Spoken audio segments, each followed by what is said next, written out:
how did the country respond to the Sue Gray report? So, I mean, I guess in terms of the public opinion of how the Prime Minister has dealt with the whole crisis and dealt with the Sue Gray report, it hasn't gone down well ultimately. And I think we've seen that in how, the public feel about the government. And our latest Westminster voting intention, which came out just a few minutes ago, shows our largest Labour lead since February. And I think that if that is any indication, it should be, in theory, the strongest one about how this has all gone down, then this is some serious. These are serious problems for the Prime Minister. I think ultimately what has to be decided among Conservative MPs is if it's bad enough, or if they don't believe that the Prime Minister can turn this around. And I think given that there's a cost of living crisis, given that the public aren't really at the moment trusting the Conservative government with the economy, I think that spells some really bad news. And yes, while the Prime Minister is surviving at the moment, is clinging on, there's still a lot to go before the next general election, and I think that poses some long-term problems for him.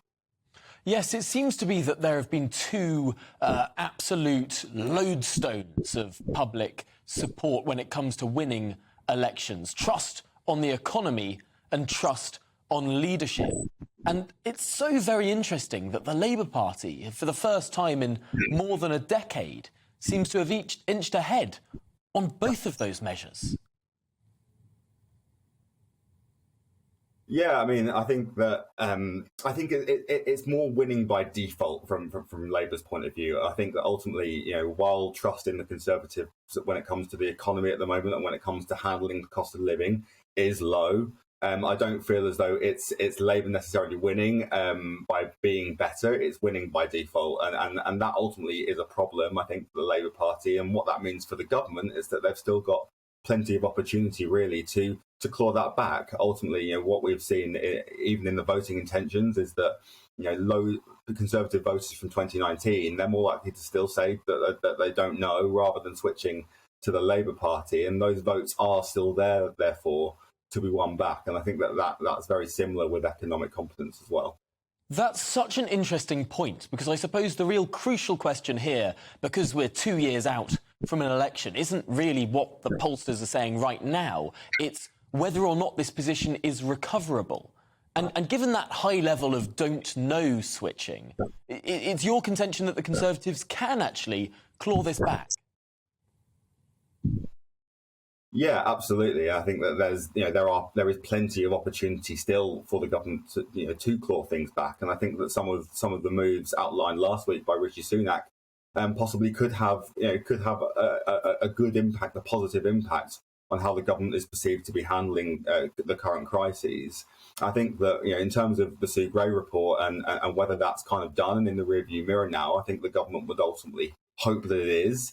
I still feel as though it could rumble on a little while longer, particularly with some questions about the integrity of the report and possibly the integrity of the Metropolitan Police investigation.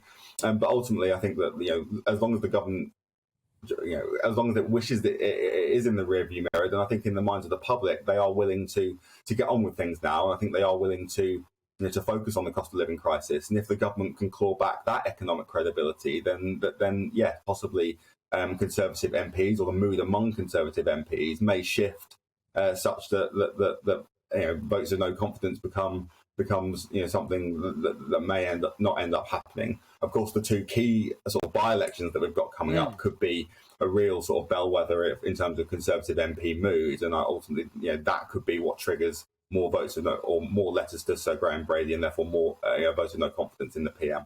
And Chris Hopkins, just in our last 30 seconds, what would be your professional opinion as to whether the Tories will win or lose those two by-elections? It does seem to be there's a bit of a media consensus growing that the Tories are going to lose them both.